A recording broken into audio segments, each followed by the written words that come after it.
Allahumma shalli ala Muhammad wa ala ali Muhammad. Ini adalah perkataan Ar-Rahman, kekasih kita, Allah Subhanahu wa Ta'ala. Dia berkata di dalam kalbu sanubariku sejak kecilku, dan ketika Allah menjadikan aku saksi di hujung usiaku, aku menuliskan semua yang dikatakannya. Bagaimana ilham kalbu sanubari itu? Perkataan Allah itu sudah tersedia di dalam kalbu. Dia membacakannya, saya mendengar, dan saya menuliskan jika telah selesai, dan dia memberikan penjelasan. Bukan suara seperti suara manusia di telinga, bukan, tetapi di dalam kalbu dengan kelembutan yang luar biasa. Tentu dia berbicara di dalam kalbu dengan ilham kalbu sanubari di balik tabir, dan itu kekuasaannya, bukan diada-adakan, karena perkataannya mengingatkan kita tentang hari akhir. Allah memberikan dalilnya surat Ghafir ayat 15. Inilah bukti dari surat Ghafir ayat 15. Allah memperingatkan kita tentang hari kiamat. Allah memperlihatkan dengan kehendaknya, kekuasaannya, orang-orang yang disebutkan Allah dalam kalbuku, dan Allah datangkan. Walaupun dia berada di hujung negara yang jauh, Allah pertemukan sebagaimana di dalam mimpi. Pernahkah kalian mengalami seperti itu? Orang di dalam mimpi kalian lalu datang mencari, tetapi Allah sebutkan orangnya dan Allah nyatakan terjadi. Contohnya, ketika itu saya berkata kepada Nida, akan datang seorang laki-laki, lalu menyebutkan ciri-cirinya.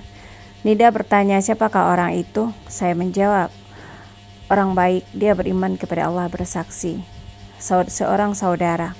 Lalu orang itu langsung menghubungi saya dan mengirimkan fotonya. Saya kaget, inilah orang yang saya sebutkan kepada Nida. Padahal saya tidak mengetahui, tetapi saya berkata seperti itu. Dan ternyata ia ada di dalam mimpi saya. Ternyata dia adalah seorang saudara. Lalu Allah ilhamkan, dialah seorang yang tidak tahu siapa dirinya, dan Allah telah merubahnya satu malam, dan Allah menyebut dia seorang saudara, dan dia selalu bertanya, siapa aku. Ternyata Allah menyebutkan dia adalah seorang saudara, dan seorang saudara itu yang Allah katakan akan datang seorang laki-laki dalam 4 hari, dan dia orang itu datang. Itulah Allah memberikan makna, dan makna itu membuat saya mengerti, inilah maksud Allah. Lalu saya menuliskan apa yang dikatakannya, dan perkataannya itu keluar dari kalbu. Sebelumnya tentu saya tidak mengetahui, tetapi saya diberikan makna, lalu saya mengerti, memahami apa yang dimaksudkannya, dan terjabarlah.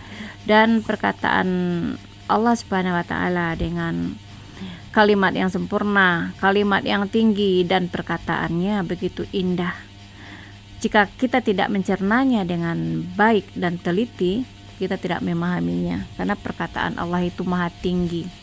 Allah menyebutkan tentang hari kiamat yang datangnya tiba-tiba, akan tetapi Allah memperingatkan kita untuk datang kepada Allah, berjalan di jalan Nabi Muhammad yang taat dan patuh kepada Allah, dan menggenggam hukum-hukum Allah, ayat suci Al-Quran, dan tidak menyandingkan Allah, karena Allah tidak menyukai orang-orang yang berlaku syirik dan menyandingkan Allah. Jika tidak memahami, diam lebih baik daripada berkata buruk, karena pesan Allah memperingatkan kita tentang hari kiamat, untuk kita kembali kepada Allah, jalan Allah, tinggalkan maksiat kita, dan hanya Allah lah yang tahu maksud selanjutnya. Kita hanya disuruh Allah, kembali kepada Allah, hukum-hukum Allah, ayat suci Al-Quran.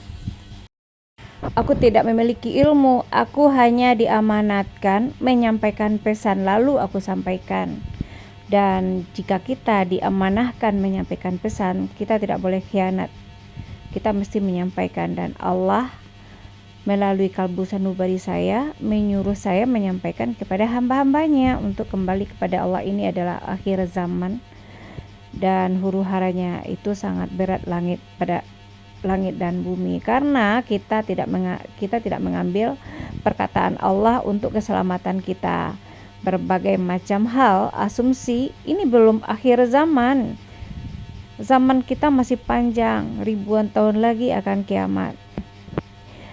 Dan Allah memberikan surat Taha ayat 15 sampai ayat 16 tentang kiamat. Dan banyak hal yang Allah sebutkan. Allah juga memperlihatkan kepada saya dengan kehendaknya Nabi Isa turun di apit dua sayap malaikat dan seorang yang ingkar kepada Allah, dan Allah sebut Dajjal. Allah memperlihatkan kepada saya bagaimana kejahatan Dajjal itu, dan Allah takwilkan begitulah kejahatan Dajjal itu, dan Dajjal itu memperkosa laki-laki dan perempuan. Ia akan ada di dalam rumah kita walaupun pintu kita tertutup. Ia akan memasuki selimut, tidak tahu dari mana ia datang.